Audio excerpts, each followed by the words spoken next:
This is Dana Andrews. This is Thomas Gomez. And this is Hugh Douglas saying welcome to Hollywood Soundstage.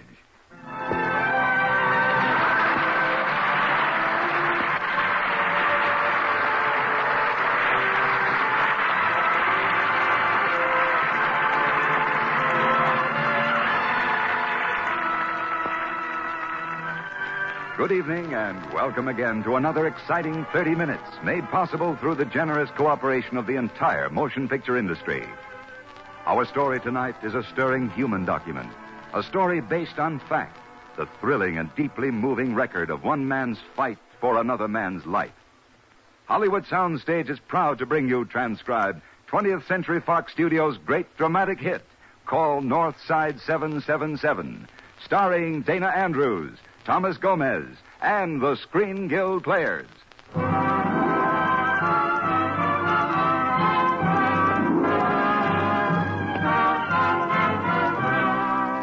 First of all, let's get one thing straight. I didn't just dream this story up. It's right off the record. It really happened. And if the people in it resemble characters living or dead, believe me, it's strictly intentional.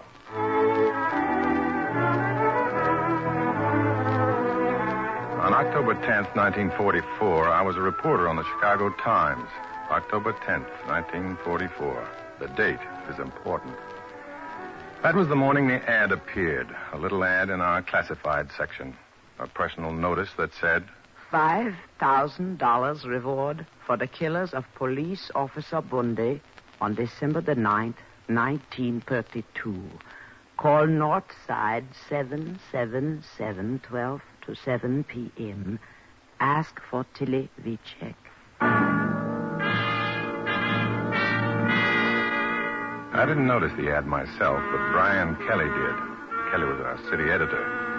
There wasn't much in the paper he ever missed. And whenever Kelly got an idea, he usually had me do something about it. Call it curiosity, Mac. I want to know why it's worth $5,000 to somebody to find out who killed a cop 11 years ago. In 1932, it was open season on cops. On the north side, they were shooting them in pairs like a brace of ducks. Well, it won't hurt to check. Maybe you'll get your name in the papers. Kelly, this is sucker bait. Every grifter and mooch in town will be after that $5,000. They'll frame their own brothers to get it, and then... Hey, maybe this is a frame. It's got a lot of angles. See what I mean? It just takes you longer to catch on. Well, I was just thinking about it. You using that phone? Go right ahead. Thanks. Hello, Betty. Get me a number, will you? Yeah. I want Northside 777.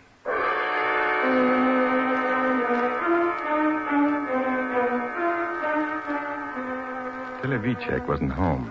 They said she worked nights, and they told me where. One of those big office buildings downtown. I found her up on the 7th floor in the empty corridor, on her hands and knees, with a scrubbing brush and a bucket of water. I showed her the ad, and then she got up quickly. Yeah, that is from me. You know something, mister? No, I'm a reporter from the Chicago Times. Oh. We'd like to know why you're so interested in finding the killers of that cop. Frank Vicek, he's my son. He's in prison for killing him. My friends tell me if I offer big money, maybe somebody tell who killed this policeman. You mean your son is in prison for killing the cop? Is that right? Yeah, but he don't do it. My Frank is a good boy. He don't do this thing. This $5,000. Where did you get it? That is important. Yes, it's very important. He might have had it hidden away, or maybe you got it from some mob that's trying to spring him. Oh, no. No, it's mine. I work. I scrub floors 11 years. I save every penny. I never miss a day's work, so I can get Frank out. I dream of this day. $5,000 is a lot for a dream. Yeah. 11 years I dream and I work.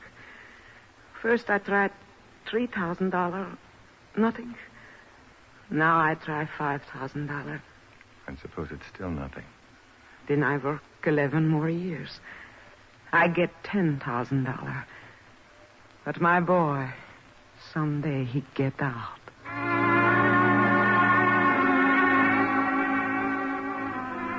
It made a pretty good yarn, I guess.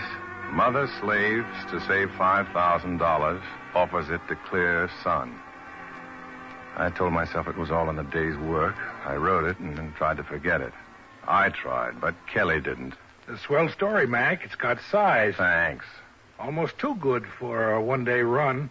Why not go up and interview the boy? Now, wait a minute. I'm not glorifying any cop killer. You got proof he's a cop killer? They didn't give him 99 years for playing hooky. He had a record. He was on probation when he shot the cop. Yeah, I know. I looked it up, too. He was public enemy number 1. He and a couple of other kids broke into a grocery store. He got a few candy bars and a police record. Look, Mac, let's put it this way. Maybe I'm interested for personal reasons because my mother did the same thing. She scrubbed floors on her hands and knees for more than 11 years to send me through school. Okay. I'll go up to the pen in the morning. How about expenses? Here's a voucher. Take it to the cashier. Right. Oh, Kelly. Yeah? I happen to know your mother had a small annuity. She never scrubbed a floor in her life, and you never got out of the 5th grade. Well... But I figure if you pull such a corny gag, you want me to go pretty badly, so I'm going. Swell. Keep the expenses down, will you, Mac?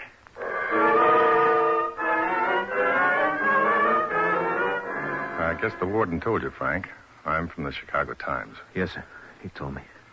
Of course, you don't have to answer any questions if you don't want to. But I do want to. Sure I want to. Fine. You see, I'd like more of your story. Your side of it. I need an angle. Something to hit the public with, understand? Yes, sir. Now, you knew about the ad your mother put in the papers about the $5,000 reward? That's right. Did you know she was scrubbing floors to get that money? Yes, I did. All she lives for is to get me out. I guess that's all I got to live for, too. You know, if you're guilty, you're letting her slave her life away for nothing. But she knows I'm not guilty. Well, I read all the news clips and the transcript of the trial. They don't exactly whitewash you. I know, but you only read what convicted me. All the true facts didn't come out. Even Judge Moulton said I wasn't guilty. The judge who gave you 99 years? Yeah, he had to do that. Jury said we were guilty. But in his chambers, he said he knew we were innocent. When was that? After he sentences. Oh, after. Well, maybe we better duck that. What else? Oh, my lawyer was a drunk. Didn't even let me understand because he was afraid I'd go to the chair. Go on. Well, when they question you hour after hour, you're bound to get mixed up on a lot of little things. Cops didn't even listen to me on the important things. They had to have a conviction, so they went ahead and got it. Yeah, that's a good angle. Railroaded. It took me one police station to another every few hours, taking you around the horn, they call it. That was so my lawyer couldn't get me out. And then this Fender Skutnik. Skutnik, that's the dame who ran the speakeasy? Yeah, that's right. The cop was in there having a drink when these two men walked in and shot him and then ran out again. And Fender Skutnik said you were one of the two? Well, the first couple of times she saw me, she said I wasn't. And all of a sudden, she said I was. Finger woman. We'll play that up, too. Look, I tell you, when that cop was killed, I was home with my wife. Well, that's right. That's what you said at the trial. Does she come up here to visit you? My wife? No, not anymore. We're divorced.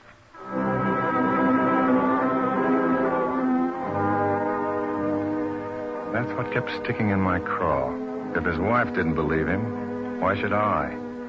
But I couldn't forget the old lady scrubbing the floors, and that's the way I wrote my story. Not guilty, says Vicek. Places, faith, and mother. And by the next night, Kelly was full of ideas. Nice work, Mac. We're getting up to 20 phone calls an hour on that story. What are you going to use for follow-up? Follow-up? Yeah, it's snowballing. They want more of it. You want to give me a raise, or do I just get the $5,000 from Vicek's mother? Listen, Guy, I just work here like you. I get my orders, too. From whom? The circulation department? Sure, we're selling lots of papers. We might also be selling this dead cop short. Maybe he had a mother who scrubbed floors, too. No use blowing your top. No, I'll tell you another thing. Remember what Vicek said about the judge promising him a new trial? Well, the judge died 3 weeks after the case was closed. Was that Vicek's fault? I'm just saying he's pretty sharp, giving me a lead he knew I couldn't check. Look, Mac, if you're so sure he's guilty and there's nothing more to the story, then end it. Write a finished piece and kill it. Okay, I'll take that deal. I'll interview his wife. His wife? She believed in him so much she got a divorce. Put that on your fat rotary press, Mr. Kelly. That ought to kill it for keeps. I told myself it was open and shut. Vichek's wife had divorced him. She'd married again. Wasn't any doubt about what she'd say. Not a doubt in the world. Until she started talking. Frank is innocent. He didn't do it. He was home with me when that policeman was killed. You wouldn't be saying that because you loved him. Then, I mean. Yes, I did love him. I loved him very much. So you got a divorce and married somebody else? Only because Frank insisted on it. Would you say that again? Frank made me do it. He made me get the divorce. And then he made me get married again. Why? So our boy would have a chance in life. So he'd grow up with another name.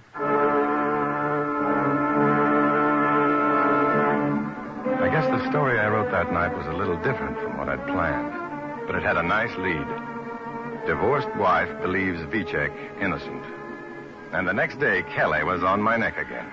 Mac, I know there's nothing more to the Vichek case. I know it's all washed up, but I think... But what? Well, I just got a call from the warden. Vichek wants to see you again. What for? Maybe he wants to confess. I was just up there. Don't I get time off for good behavior? Vichek's been there for 11 years. Better take the first train up in the morning.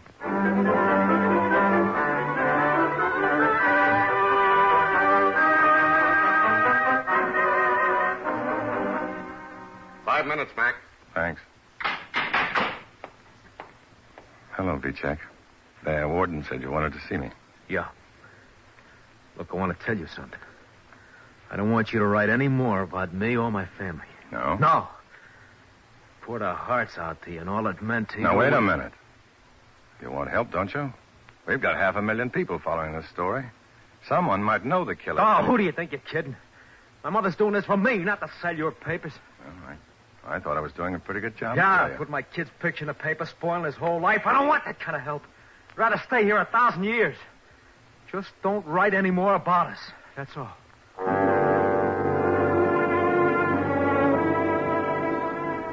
That shook me up a little bit. Maybe more than I was willing to admit. Anyway, I had a talk with the warden, and then I went back to Vichek again. He didn't say a word. Just let me stand there.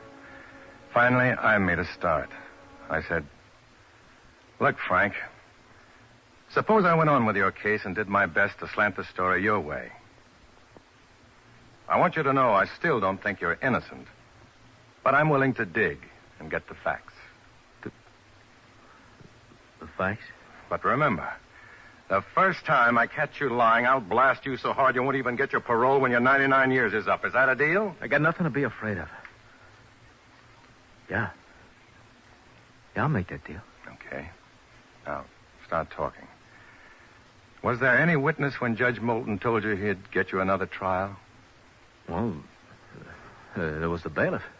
What was his name? Oh, I don't know. Well, I'll find that out. Who was your lawyer? His name was Underwood, but he's disbarred and I was a drunk. Yeah, that's great. A dead judge and a disbarred lawyer. What else? Well, there was Fender Skutnik. She was a woman who ran the speakeasy. She identified me. It was her alone. The other two witnesses, they said no. Keep going. Well, then there was the police captain. He stood right alongside of Fender Skutnik when she picked me out. She acted like she was afraid of him. What was his name? Oh, I don't know. I never found out. He wasn't at the trial. Great.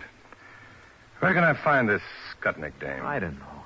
Well, that's nice material. Well, it's all I got. But it's the truth, I swear it. You willing to take a lie detector test? Mr. McNeil, for 11 years I've been waiting for a chance at that box. You know what you're up against. If it turns out bad, you're cooked. If it turns out good, it isn't legal evidence. It's all right. I'll take the test. Okay. I'll set it up for you.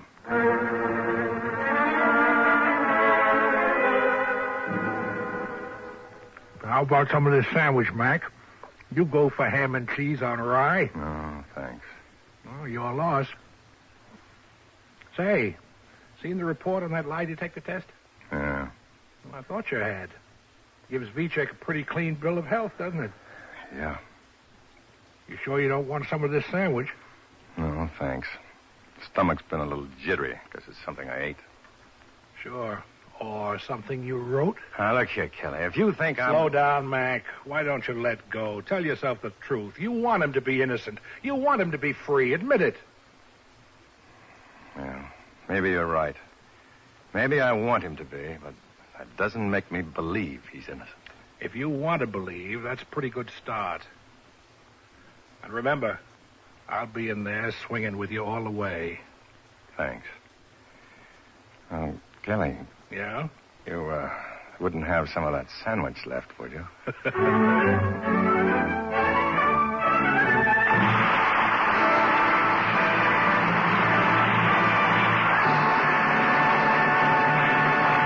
are listening to the Hollywood Soundstage production of 20th Century Fox Studios' great dramatic hit called Northside 777, starring Dana Andrews and Thomas Gomez. Our stars will be back in just a moment.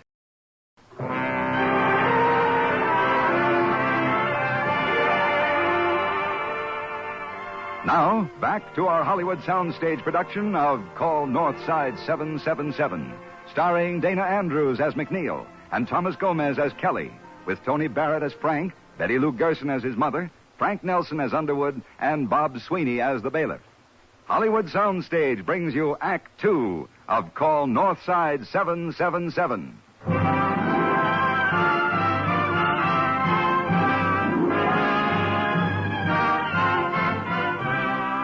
They say that a convert always prays the loudest. And once I'd switched over to Frank Vichek's side, I guess you could have heard me all over town.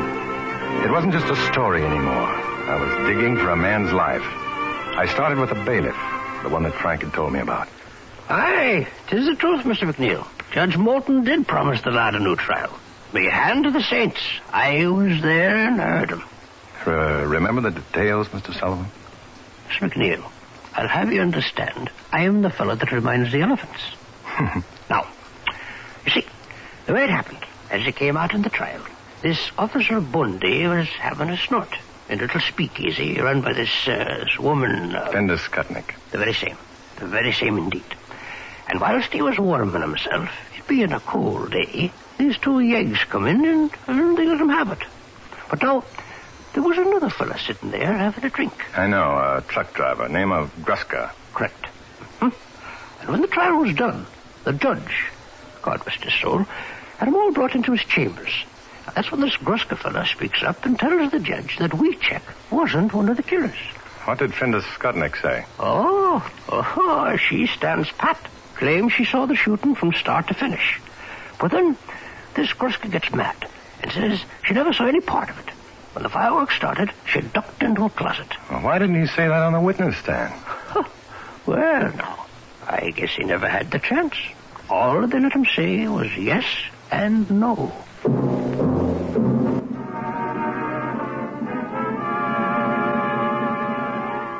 The next man on my list was a little harder to find.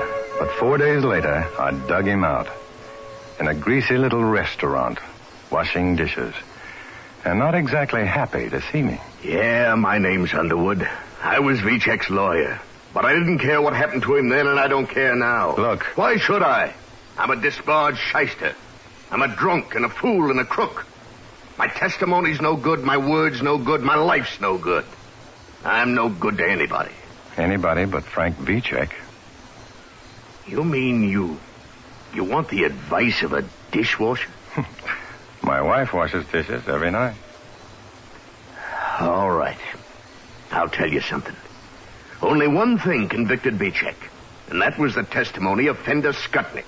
That's not new. She said that after the murder, she didn't see Vichek again until she identified him in a police lineup. But the day before that, she was in a squad car with him. She was with him the day before she identified him? Yeah, when they were riding Vichek around the horn from station to station, so I couldn't find him. He and Fender Skutnik sat side by side. Well, why didn't you use that information at the trial? Yeah, I couldn't prove it. Well, I'm going to find that Skutnik dame. I'll prove it, all right. I'll give you some advice, McNeil. Good advice, not shyster talk. Discredit her. Prove she's a liar. Otherwise, you're wasting your time.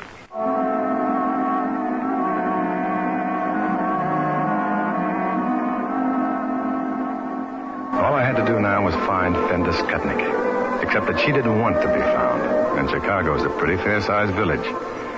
But I wasn't exactly wasting my time. Checking the police files, I found that Frank had been arrested on December 22nd, but he hadn't been booked until the 23rd. The police had held him for 24 hours. He could have been with the Skutnik dame. I said to myself, if I could only prove it. And then suddenly I got the big idea, and I raced for the nearest telephone. City desk, Kelly. Listen, Kelly, how about that V-check yarn? I know it wasn't important back in 1932, but maybe somebody took some pictures. Sure. You want to get one autographed? Don't clown. I'm in a hurry.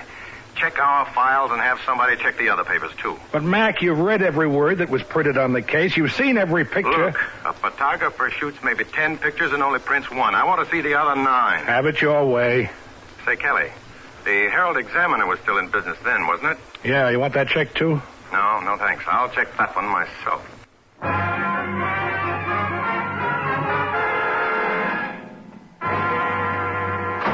Kelly. Hello, Mac. What have you got? What have I got? Just a pardon for Frank Vicek, that's all. Here, take a look at this picture, will you? A shot of Vicek getting out of a squad car. And Benda Skutnik right beside him. That proves she was lying, doesn't it? That'll invalidate everything she said. Well, how do you figure? She testified she didn't see Vicek between the time of the murder and the time she identified him on December 23rd. But Frank claimed she saw him on the 22nd, when the cops were taking him from station to station. And you think that's when this picture was snapped? Well, obviously. Look, Mac, when you come up before the pardon board, you can't just say obviously. You've got to have proof. And this picture could have been taken after she identified him. But it wasn't. Well, you think it wasn't, and I think it wasn't, but the board will just sit there and ask for facts.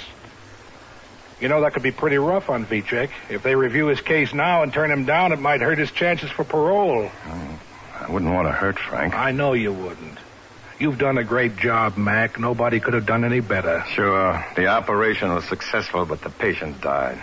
Personally, I'd go along with you, but the front office is getting a little worried. These cracks we've taken at the police department and the state's attorney. Okay. What do we do? Write a finished story. Get the paper off the hook. All right. Then you'd better go out and see Vicek's mother. I can't do that. You wanted to read it in the paper? Well, do you, Mac? No. I'll go.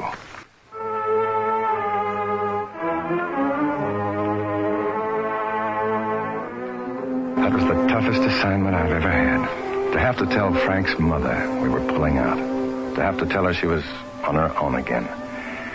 I sat there in the cab and I kept staring at that picture of Frank and Finda Skutnik. Staring at it. Looking for something.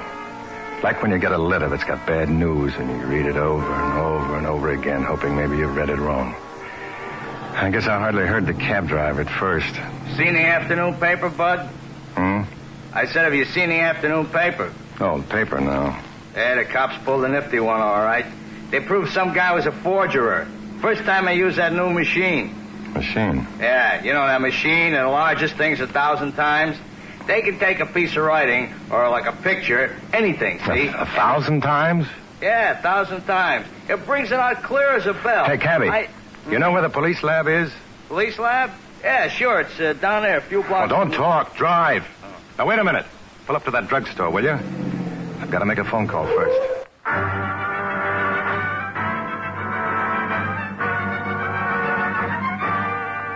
I dropped everything, Mac. Rushed right down. What's it all about? We still got a chance, Kelly. If you know how to pray. If we get a break... Oh, pray for what? Slow down. Give me an angle, will you? They've got a new process, just perfected. Enlarges pictures 1,000 times. I've got them working on that picture right now. The one of Frank Vicek and Finda Skutnik? Yeah, but they're not working on them. Over on one side, there was a kid in the picture. A newsboy with some papers under his arm.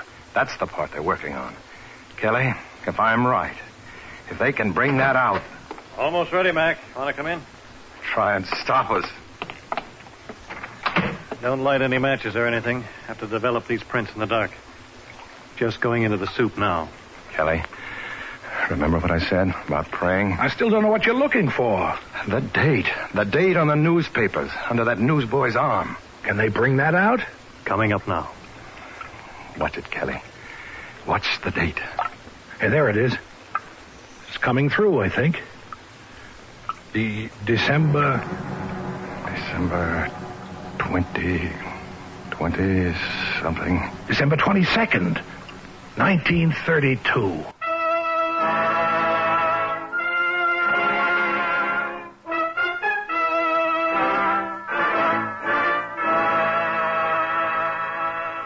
As that cab driver said, it was clear as a bell. Clear enough even for the pardon board. I guess I should be pretty happy, but there's just one thing. There were 2 men convicted for Officer Bundy's murder. 2 men convicted on the same evidence. One of them, Frank Vicek, has been pardoned now. The other one is still in jail. You know, I've been sort of wondering about that. Looks like I'll have to go to work again.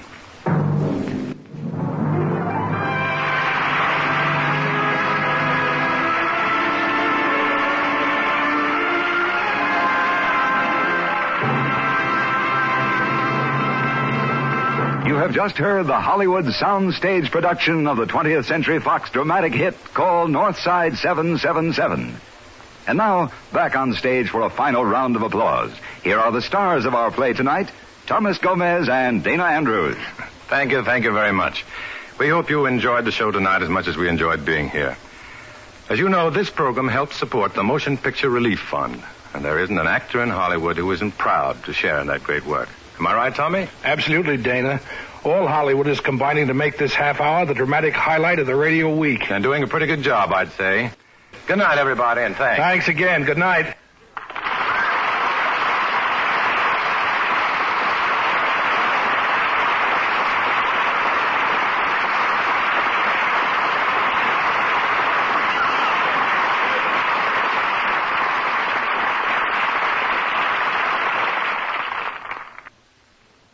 Hollywood Soundstage was transcribed in the film capital. Our play tonight was adapted and directed by Harry Cronman.